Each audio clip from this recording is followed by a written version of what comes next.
I might as well do this while everything is able. The story, the movies that I saw this year.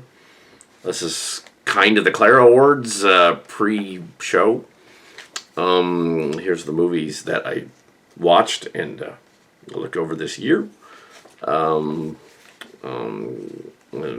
just random. I'm just going to list the movies. This is technically not the Clara Awards. It's technically before that. Last February, I saw Puss in Boots, the original, and Puss in Boots, The Last Wish, the new one. So, so I'm going to read the movies from February. Puss in Boots was a long time ago, but Puss in Boots and Puss in Boots 2 were online, so I watched both of them. Puss in Boots 2, The Last Wish was the new one with the wolf in it, and the cat, the wolf cat guy, master of the scythe. He had a scythe, a sickle, a scythe or a sickle. He was the Grim Reaper, basically reference to transgender. Okay. The original Puss in Boots was kind of stupid. The sequel was a little better. Yeah, it was a lot better. For animated film, might be up there. But the original, of course, is from years earlier. Ant-Man and the Wasp: Quantumania was just, it's kind of a mess, and it kind of neuters the Kang character. At the end, he's not exciting, and Marvel knows it, which is why they're probably not going to go in that direction. It turns out. Now that they've gone into this new phase, and it's, well, they replaced well, for a while there, they had another guy running things, and then Bob Iger came back, and he's all like, okay, I'll let Dave Filoni and Kevin Feige and them do their own thing. The other guy was not doing that, so a lot of these Phase 4 episodes were kind of stupid, like, and they shouldn't have been, but they were never as bad as a DC movie with Schneider. Never that bad. And yeah, that was a problem with some of the Schneider movies. They were very visually pretty, but Superman was not Superman in any of those Cavill movies or at DC. He was not. Not at all. He wasn't right. There was something wrong. Yet there can't be a show and them keep going on. Oh, Cavill's the best Superman ever because he was powerful. No, he was. No, it was wrong. He was wrong. Anyway, so that's something else. Neither here nor there. Ant-Man and the Wasp: Quantumania had this problem with the whole Kang idea is basically messed up. I don't know why they just don't go there and admit it's a messed up idea. Like Ming the Merciless from back in the day, and like the Mandarin from Iron Man, he's a racial stereotype. He's supposed to be a red Chinese communist bad guy. It's literally what he's supposed to be. He's called Kang. There's even a Kang in Star Trek. The Kang, the Klingon guy, and Koloth as well, but not so much about Kang and Koloth. Kang, that's what they're doing. They're spoofing that. The Klingons are like red Chinese archetypes, with a little bit of Russian thrown in. And the newer movies are more Russian. And in Star Trek: Next Generation, there were also Russian Vikings, basically. And the Rus were Vikings, so that totally makes sense. They were a Norman clan of several clans that left Norman and England area and settled in Russia and became the Rus, starting in Ukraine and then up through. Yeah. So Ukraine is very ancient very ancient territory. But yeah, the idea of a Chinese-sounding bad guy twiddling a mustache, going, whatever, is clearly a racial stereotype. So if you're going to have that character show up, at least have the balls to go there. The Mandarin was secretly this other guy. It was like, and then he's this other dude, and then in Shang-Chi, which was a little bit messed up too. They establish it. Oh no, that's a dish. They make a joke about it. But it's like, no, you guys can't use the character. If you're not going to do it, because you're too PC, you can't use the character. It's not interesting enough. The Kang in the comics was sort of, in the later comics, was sort of a blue guy, so they made him blue. Like I suggested, Ming the Merciless in the 80s and 90s should be green, so he doesn't look Asian. He's green. Ming the Merciless is green. they're there. He's like Martian Manhunter. He's green, you know, and they're not going to say anything. He's green. He said lizard or something. But yes, Kang the Conqueror is a dumb idea, and they should not do it. They should drop it like a lead balloon. Don't do it. Just don't do it. It's not going to work. All right. That's my rant about that. Before Jonathan Majors, they cast a black guy, which makes it more problematic. It basically says, like, okay, we're going to make it Ant-Man, this white guy, pasty white guy, fighting a black guy to the death at the end. No. That's worse. That's somehow worse. I realize, oh yeah, they have a large audience over there in China. Well, that large audience kind of crapped the bed when you guys made a live-action Mulan and kind of, like, showed messed up stuff in that you shouldn't have, so, yeah. But that was years ago. So Disney, stop with the Kang stuff. Don't do it. Don't do it. Make Avengers Secret Wars or something else. Just don't. Just don't. It's too much baggage. And Majors, as for his troubles with the lady friend and court case and all that, don't use him, obviously. Because, you know, don't use it. Yeah. My idea was that if you're really going to go there balls deep. A Kang variant, played by Michelle Yeoh, shows up, and she goes, "I am really Kang the Conqueror." Then you would get a $1 billion Avengers movie if she was the Kang variant they had to fight. That would be freaking cool, because she was actually one of the characters in Shang-Chi, so you could bring her back, but she's playing this other, like, badass. That would be cool. She does kung fu and stuff. That'd be cool. But you guys won't do that at Disney. Well, yeah, you won't do that. You know, you're not ballsy enough. Then there's DC. Okay, so Kang rant. Okay, let's see. In March, Jackass 4.5 was on Netflix. It was fine. It was a sort of the leftovers from Jackass. They've been doing that for the last 3 movies over the course of 20 years. They've done a special that showed like a second half of the movie, just more stunts they couldn't put in the movie. It's fun. 65 or 65 Million Years with Adam Driver. It was that weird dinosaur movie set in the past where he gets to blast dinosaurs with a ray gun. Yeah, it was fine. It was okay. In April, we have Dungeons and Dragons Honor Among Thieves. Thought it was going to be kind of dumb because they're doing another D&D movie and they don't quite do it right. But this vehicle for, I think it was Chris Pine, did all right. It was fine. It was perfectly salvageable to very good. It worked as a fantasy movie, maybe not D&D entirely, but they do reference the game in it quite a lot, so that was fun. And they reference the cartoon series from the 80s, which I grew up on. But yes, also at the Emmys, they gave Peter Cullen, the voice of Optimus Prime, a Lifetime Achievement Award. It was handed to him by Frank Welker, who played Megatron, yes. And that was very cool. But yes, that was the big thing at the Emmys. A Lifetime Achievement Award for Optimus Prime. He's been playing that for like 40 years. But yeah, Super Mario Brothers. Didn't think that would work either. They got Chris Pratt or something.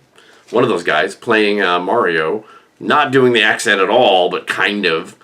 And with Vinesauce on the Vinesauce channel, and I can totally do that accent. I'm from New York, and all the time I can do Mario. It's like, yeah, he should have been him instead. But the movie was fine. It was salvageable. What made that movie was the hilarious Peaches song as well. That wasn't the only thing, but Peaches song at the end makes the movie. And of course, there's a How It Should Have Ended, where spoof parody where she falls for the Bowser. There's so much slash of, yeah, it's not pretty. Of that. Okay, now. Okay, April. I'm going to butcher this name here. Suzumi no Tajiman. Susan, the lockup girl. It sounds dirty, but it's not. It's an innocent Japanese cartoon movie. This girl with powers that has to stop weird natural disasters from happening, supernatural disasters from happening by locking up doors to other universes that are in town, and you gotta go around and lock them. That's a weird idea, but yeah, I saw something. And I remember the that one they were working on that one at one of the Fanimays, and the guy was there talking about it, and then the one before was the Beauty and the Beast one, and the guy at Fanime, I actually saw that guy that did the Beauty and the Beast one. It was it called Belle? I think they called it Belle. Yeah, I think that's what they called it. The Beauty and the Beast one.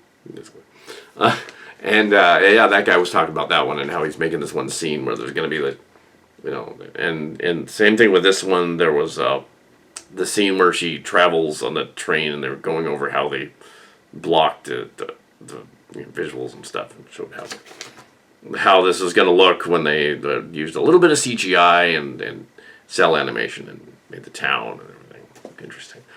And the locking doors, the swirly scene, kind of cool. Yeah, so we had stills from it and some concept art.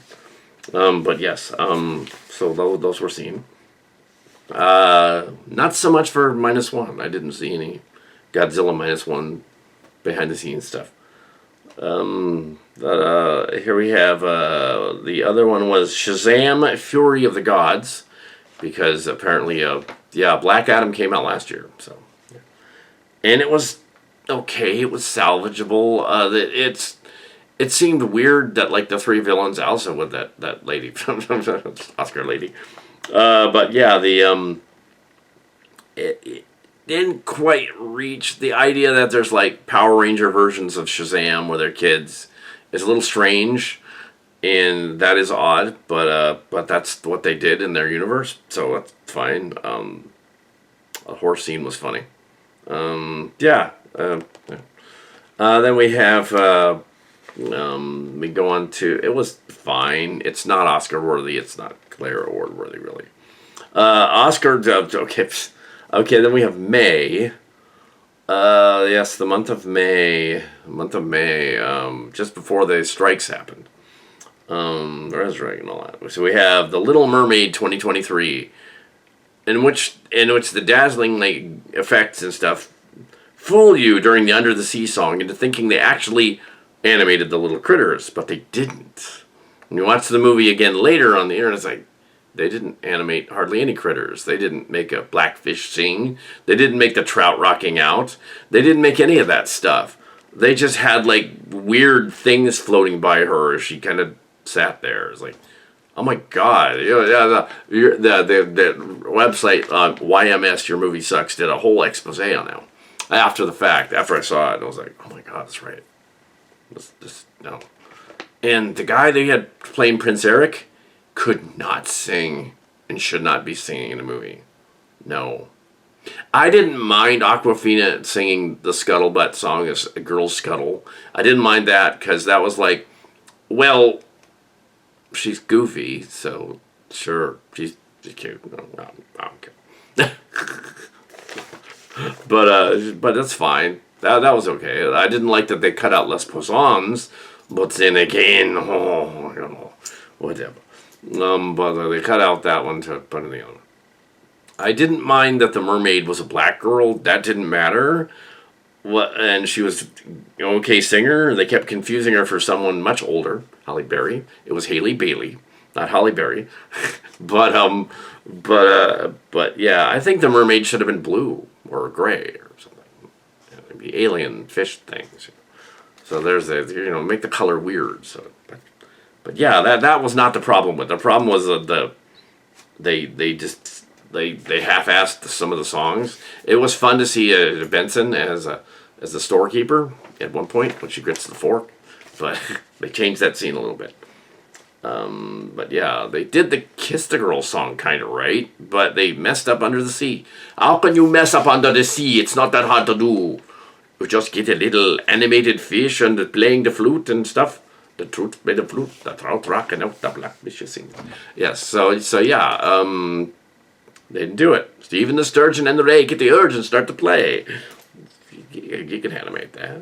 They did it before. Anyways, so yeah, that movie kind of sucks. It's kind of gonna get roasted. Now we have Fast and the Furious X.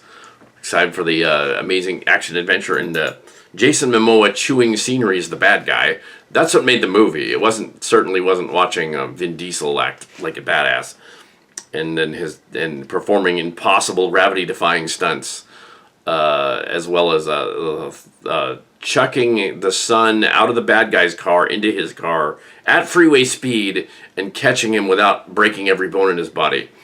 Yeah, stuff like that. Almost as crazy as the Tarzan rope car in the last one. And then, the last one topped this one, I think, when they sent the two black guys into space. One of them played by Ludacris, and brought them back to Earth in a rocket Fiero. Yeah. They're never going to top that. This was a part one. There's a couple of part one movies here.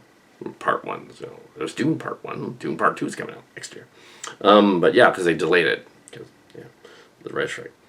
Yeah, Fast and Furious X.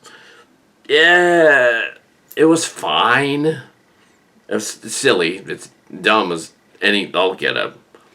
And they need to stop pretending that Walker is alive. Stop. Movie. Like in the last, they kind of did a fake out. And they said, no, it was the mother showing up in the van. No. In the last movie, it was supposed to be Paul Walker showing up in the van, not the mother. Come on. And it was dumb. He died 3 movies ago. The actor died. Let it die. Just don't mention him again. Just stop, movie. Stop, please. Died 3 movies. And they had an opportunity in Fast and the Furious 6 when the actor died. And then they had to, fix it.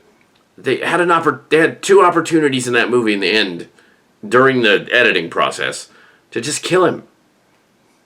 That scene when they raid the headquarters building, kill him there. Bang, he's dead. Oh no, Paul's dead. No, the actor's dead. Or later on, in the garage sequence, when they do the helicopter hitting the ambulance and all that, he dies there fighting the bad guys. They're there or the other scene. Both are heroic. They should have just killed him off and said, oh, he died during the fight. Ooh, we have to have this dramatic family moment where we grafted his brother into the scene and it doesn't look at all like him. No. And then spend 2 other movies saying, look, he's coming. He's right over there. He's right over there. See him in the cars? No. Don't. Just let him die. They didn't do that in Jackass. They didn't say Ryan Dunn was suddenly alive again. Come on, guys. Stop. Jeez. Okay. So, but yeah, so, let's see what else we got here. So here we got Spider-Man Across the Spider-Verse, which they have delayed. This is part 2, so it ends in a cliffhanger. And they've delayed it because of the writer's strike. But yeah, because it was really good. They had a lot of animators on that one. It's the Miles Morales Spider-Man movies. Animated movie.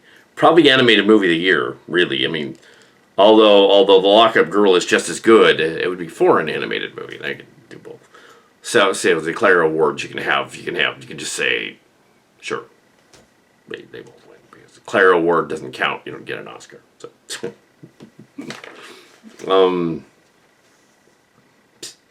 okay, then we're into July, where I saw the most movies. Starting with Mutant Mayhem, I'll start at the bottom because actually it went up. So, Transformers: Rise of the Beasts, 3.5 stars. A love letter to Transformers Mush and Lexicons, the archive series of the Transformers fan films, that type of thing. Not so much Beast Wars, because they do include some of the Beast Wars, including again Michelle Yeoh, but they also. The favorite daughter in the story, she's in everything. But yes. But yeah, and you could say that, oh no, this guy's fan films, they weren't inspired, but yeah, they were. They were, and that's fine, perfectly okay. Because when I did the fan films, I based my stuff on some of the earlier fan fiction. In fact, all the stories of the Mush and Lexicons are fan stories that I've adapted as stories and gave them bylines. So Rise of the Beasts is a love letter to those fan stories, not to mine, to those fan stories, which is awesome, including referencing Nightbird / Night Racer in the movie, and kind of as the wrong guy, and also Wheeljack as kind of the wrong guy. Wheeljack in that movie should have been Ratchet or Cup. That would have made a heck of a lot more sense. Just call him Ratchet or Cup.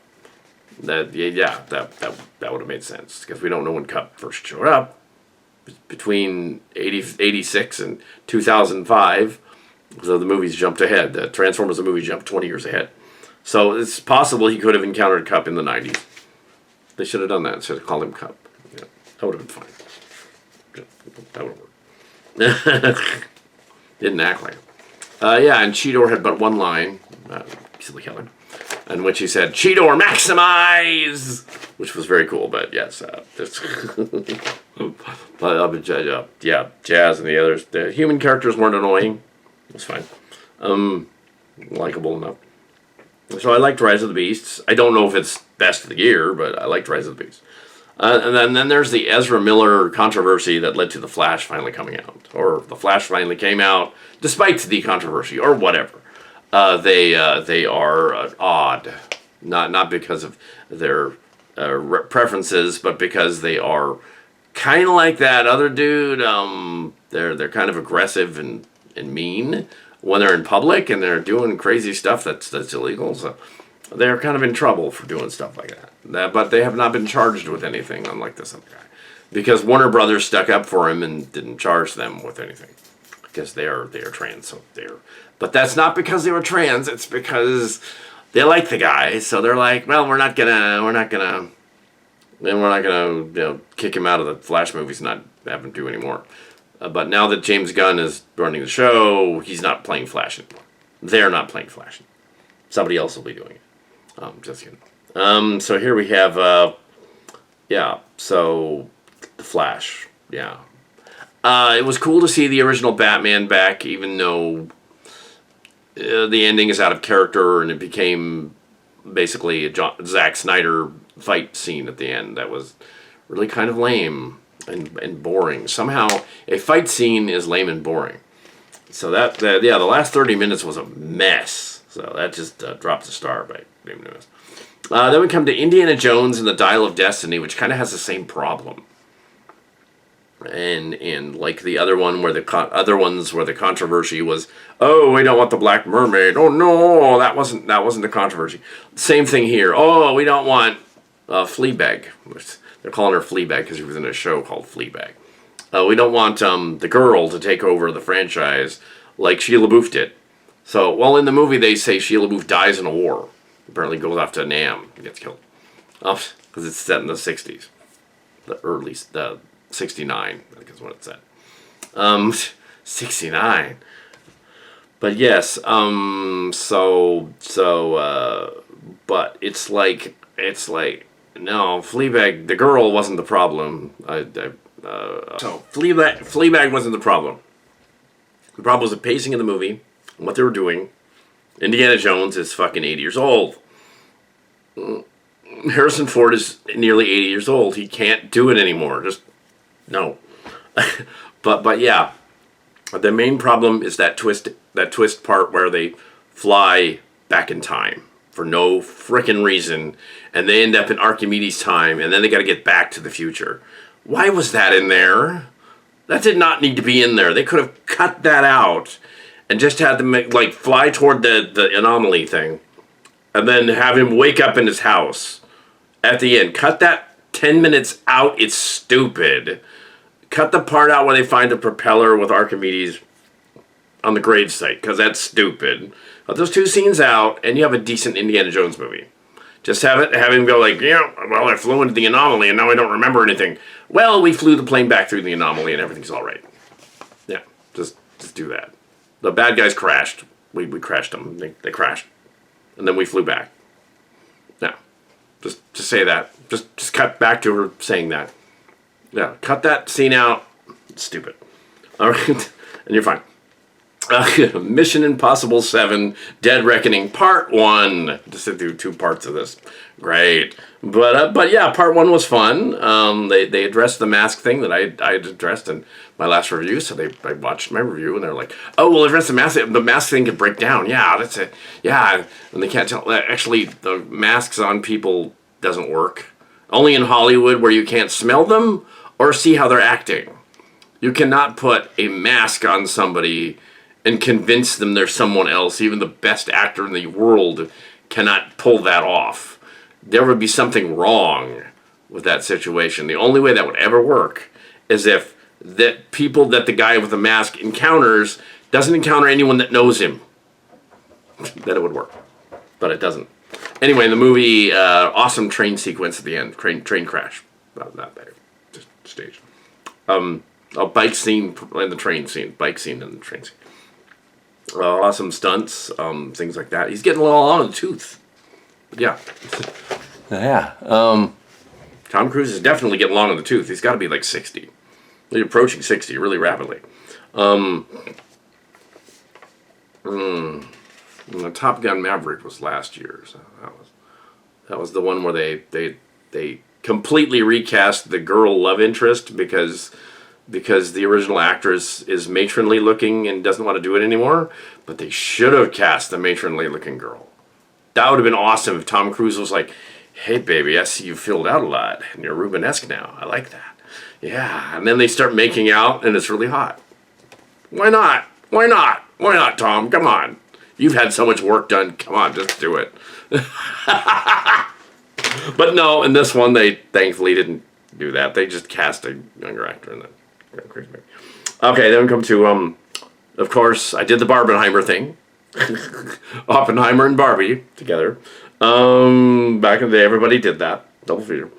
I think I saw the Barbie movie 3 days before Oppenheimer, though, because Oppenheimer's long. So so yeah. But so it wasn't exactly, but a Barbie movie, and it's and it listed as Oppenheimer and Barbie in the review.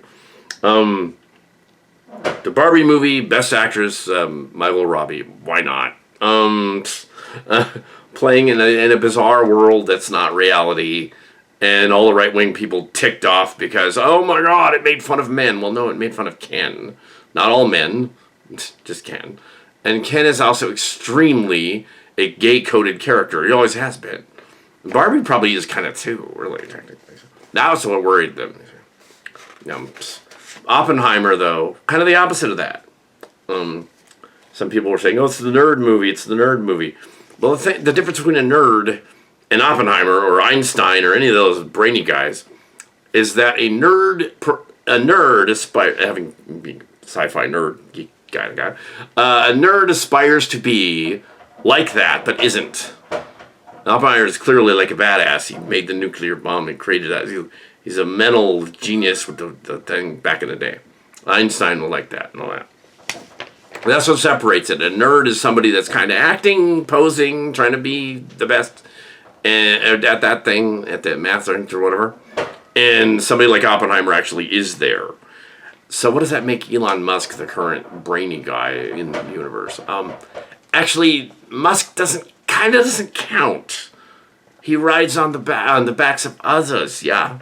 He doesn't count. The Tesla thing he bought, the Twitter he bought, and it's not doing well with either of those. Well, a little bit with Tesla, but not so much with Twitter, which he renamed X.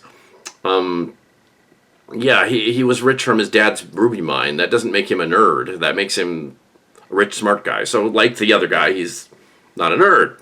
He's not a nerd, and he doesn't have autism. Wish he would quit. He would quit saying that. He's OCD. He's obsessive compulsive. He does not have autism. That's different. Obsessive compulsive is you can't stop doing things. You just keep going back to that same routine kind of thing. Asperger's or autism, you can, but you still have the routine. No, he's OCD. He's clearly OCD and narcissistic. That's not the case with the other thing. So anyway, enough about that. And Oppenheimer was too. And we have this the Florence Pugh joke, the Florence Pughes joke in there, of course, with Florence Pugh being with the girlfriend in it. But those two sex scenes were done very tastefully, and the second one was done when she was all depressed. So it was like watching a pity sex. It was like horrible. It's like you're not aroused at all. You're just like, oh my god, is she gonna die? The next scene? Oh my god, she does? Oh shit.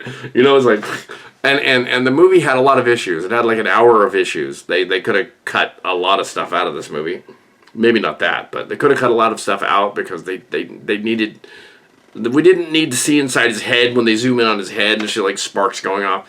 That was stupid. Nolan, what are you doing? You could have got Best Director here if you just cut out an hour of it.